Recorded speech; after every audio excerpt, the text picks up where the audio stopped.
Welcome back to an episode of Smooth Brain EDH, where the smoothest plays with the biggest brains. This week, the Smooth Brain crew wanted to mess around with cards that let you have any number of copies in your deck. That's right, this is Throwing Stone Week. First up is Seth on Haytham Kenway. This Azorius deck was submitted by our patron Andrew and is a Templar Knights deck. Having a way to tutor up Throwing Stone off of your namesake card seems pretty decent. Next up is Caden on Finneas Ace Archer. This Selesnya deck is all about Heir Apparent, using Finneas as a card draw engine and buffing up all the rabbits. There is Jason on Storm, Force of Nature. This teamer deck is focused around Slime against humanity, using Storm as a way to get even more oozes on the field. Last is Ethan on Neheb the Eternal. This mono red deck is a Dragon's Approach deck, using Neheb to generate a ton of mana to cast even more Dragon's Approaches and burn out the table quickly. We're about to hop right to the game. If you enjoyed the video, please go ahead and give us a like and subscribe to the channel. We have links to our social media pages, our free public Discord server, the Decklists, and our Patreon in the description. We're partnered with Dragon Shield. Check out our affiliate link in the description if you look to pick up any sleeves, deck boxes, or playmats, and use code SMOOTH5 at checkout for 5% off your order. Now, on to the gameplay.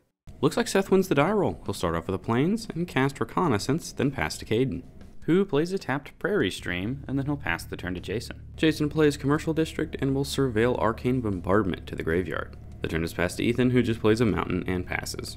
Seth will play an Island, and we'll see our first Templar Knight, and then he'll pass to Caden, who plays a Cavern of Souls as land for turn, on Rabbit obviously, then he'll cast Finneas and pass.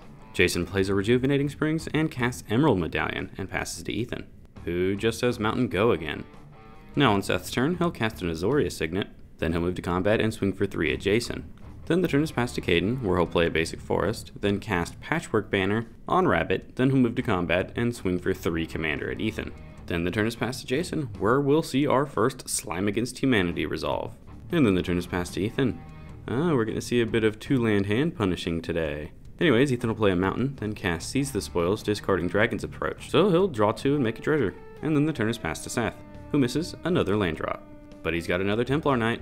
Ethan is then bonked for 3, and then the turn is passed to Caden, where he'll play a Plains, then slam Thrumming Stone and say, deal with this or else. He'll then move to combat and hit Ethan for 3, and then pass the turn to Jason, who also misses his 3rd land drop, but he will cast Pyromancer's Ascension. Then he'll pass to Ethan, who plays his 4th Mountain.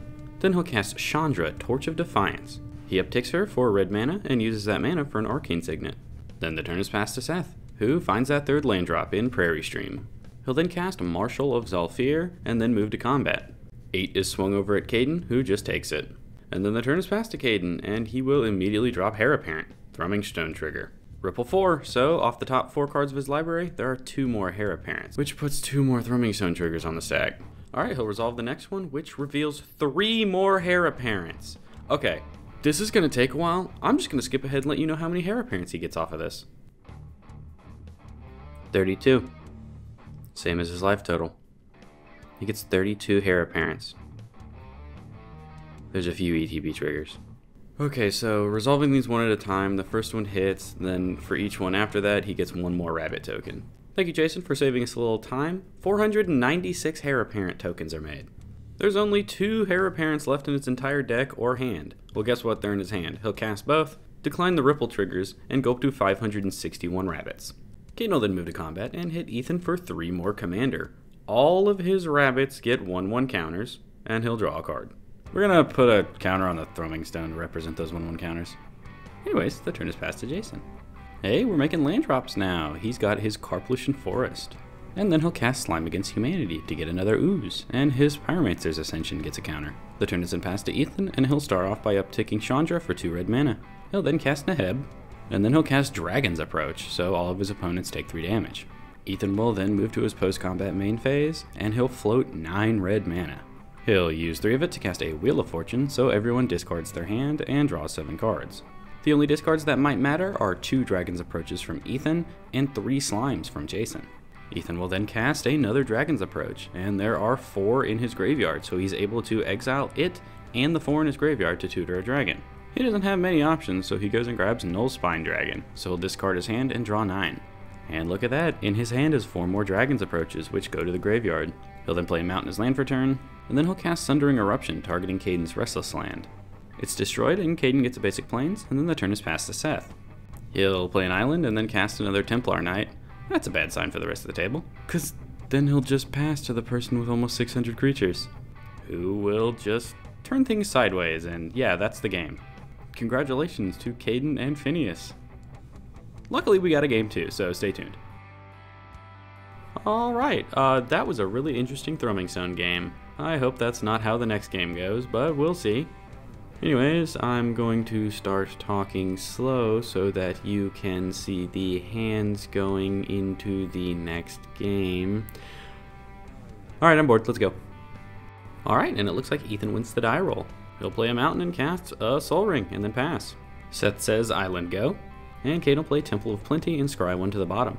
The turn is then passed to Jason, and he'll Misty Rainforest fetch for a Hedge Maze, and Surveil puts Ave Progenitor Ooze into the bin. The turn is then passed to Ethan, where he needs to learn how to shuffle his deck, because he'll play a mountain and cast Chandra Torch of Defiance. She is upticked and she'll exile a mountain, and Ethan can't play that, so everyone takes 2.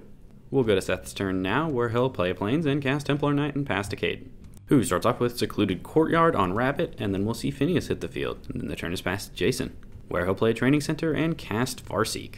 This finds a commercial district, and Slime Against Humanity is surveilled into the graveyard. The turn is then passed to Ethan, and he'll start off with another mountain. He'll then uptick Chandra and exile an Arcane Signet, and he does cast it. He'll then cast Burgi, God of Storytelling. Oh dear, Ethan with a Burgi is never a good thing. The turn is then passed to Seth, where he'll play an island and cast Templar Knight number 2. Chandra is then bonked for 3, and the turn is passed to Caden, where he'll play a Fountain Port and then cast a Cultivate. This finds a forest to the battlefield tapped and it plains to hand. He'll then move to combat and hit Jason for 2 Commander and then pass to Jason. Jason starts off by shocking into Stomping Ground. Then he'll cast an Archmage Emeritus and pass to Ethan, who plays another mountain, and then he'll uptick Chandra to exile the top card. It's Dragon's Approach, which he will cast and trigger Burgi. Then he'll cast Neheb the Eternal. Burgi will trigger, and then he moves to his second main phase. And he does keep that Burgi mana because she does say he gets to keep it through his phases.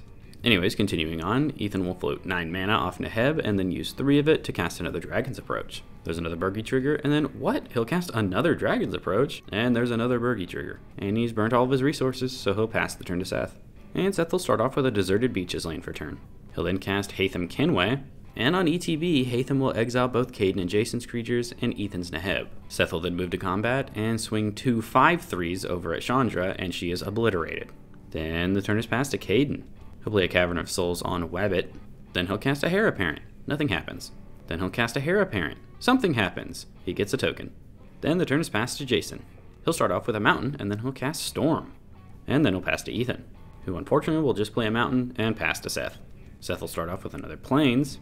Then he'll move to combat and swing for 5 at Jason and Ethan, and they both just take it. And then post-combat, Seth will tap for 5 and cast Thalia's Lancers. Its ETB will go tutor him a Thrumming Stone to hand. Oh boy, another. He'll then pass the turn, and Caden starts off with a Plains. We'll then see another Heir Apparent hit the field. He'll make 2 tokens this time. And then another, and he'll make 3. And would you believe me if I told you he casts his 3rd Heir Apparent, and he'll make 4 more tokens. And then he'll pass the turn to Jason. Jason starts off with a Waterlogged Grove, and then he'll cast a Slime Against Humanity. The card doesn't count itself as it's resolving, so he's got 1 in his graveyard, so this one's a 3/3. Jason will then move to combat and punch Seth in the face for 3 with Storm. Then post-combat, Jason will cast another Slime Against Humanity. Thanks to Storm, it storms, and he gets an extra copy. And these ones are 4/4s. The turn is then passed to Ethan, and he'll cast a Stormkiln Artist, then play a mountain, and pass. He's got mana if nothing else. We'll move to Seth's turn now, where he starts off with an island. He'll then move to combat and swing for a total of 16 at Ethan with all of his creatures, and Ethan will just take it, going down to 19. Post-combat, Seth will tap for 5 and cast the Thrumming Stone, and then he'll cast Reconnaissance, also Seth, shuffle your deck, and then he'll pass to Caden, who starts off with another basic Plains. He'll then drop Orin Frostfang. Oh dear. Caden then moves to combat and swings for 20 damage at Seth, and Seth will go down to 6. Caden will then draw 15 cards. He'll then move to clean up, and he's got a lot to clean up, so I'll let him say it instead of me. Discarding a Mondrak, 4 Heir Apparents, a Path of Ancestry, a Windswept Heath, an Oak Hollow Village, and a Temple Garden. Then the turn is passed to Jason. He'll start by sliming the table, and then Jason says, as much as I would love to attack and kill Seth with these slimes, that is 20 power over on Caden's board, and I'm at 18. So I'm going to hit him for 3 in the air, and then leave back some blockers. Then, post-combat, he's going to double up on Slime Against Humanities again. Then he'll pass the turn to Ethan, who plays another mountain, and then he'll just pass the turn. Poor guy is flooding out. Oh boy, it's Thrumming Stone time. Here's a Templar Knights. First trigger finds 1, which creates another trigger, which finds 1 more, another trigger. The table is hopeful. We're still in potential whiff. Oh, there's another one. This puts another trigger on the stack, which finds 2 more this time, which puts 2 more triggers on the stack. First one whiffs, and the second one finds 1 more, putting another trigger on the stack. This one finds 1 more, which puts 1 more trigger on. And this last one whiffs. Oh, did I say last one? That's a lie. Seth's got more in hand. He'll cast a Templar Knight. Trigger. This one finds 2, so 2 triggers are put on the stack. And you know what? To save my sanity and your time, I'm just going to skip ahead and see how many he pulls out of his deck. He goes through the entire deck and puts 26 total onto the battlefield. There's 2 already on the field, so there's 28 Templar Knights, and he's got 30 in his deck, so that means he's got 2 in hand. Anyways, continuing on, he'll play an Island is Slain for turn. Then he'll cast Goldbug, Humanity's Ally. He'll then move to combat and swing for 16 over at Caden. Caden will put his 2/6 in front of one of Seth's 5/3s, and they'll bounce, and he'll take 11. And then the turn is passed to Caden, who starts off with a basic forest, and then he'll cast Season of Burrow. Modes chosen will exile Haytham Kenway, and then return a Heir Apparent from his graveyard to the battlefield. So he'll get more tokens, and when Haytham leaves, everyone gets their permanents back. Caden will then play a Patchwork Spanner, naming Rabbit. He'll then move to combat, then swing all of his non-summoning sick Heir Apparents and their tokens at Jason. Jason has to put his entire board underneath all the Heir Apparents and a couple of the tokens to be able to survive at 3. 7 2/2s hit Jason, so Caden will draw 7 cards. He'll then pass the turn. Let's see what he discards again. Okay, I'm going to discard 4 Heir Apparents and a Regal Bunnycorn. Then we'll move to Jason's turn, where he starts off with a Birds of Paradise. Then he'll cast an Arcane Signet, and then a Slime Against Humanity. He'll then pass to Ethan, who starts off with a Dragon's Approach. He's got a couple triggers that help with his mana, and this will unfortunately kill Jason. Ethan will then Sundering Eruption, one of his own mountains, to ensure that creatures without flying can't block this turn. Ethan will then move to combat, and he swings a 3-power unblockable Burgie over at Seth, and everything else over at Caden, for a total of 10. Unfortunately though, he has nothing else he can do to finish off Caden, who is only at 2 life. He starts laughing because he can't keep his bluff up, so he'll just concede, and that makes Caden and Heir Apparents the winners. Twice. Congrats. Welcome one, welcome all to the end of the video. I hope you all enjoyed.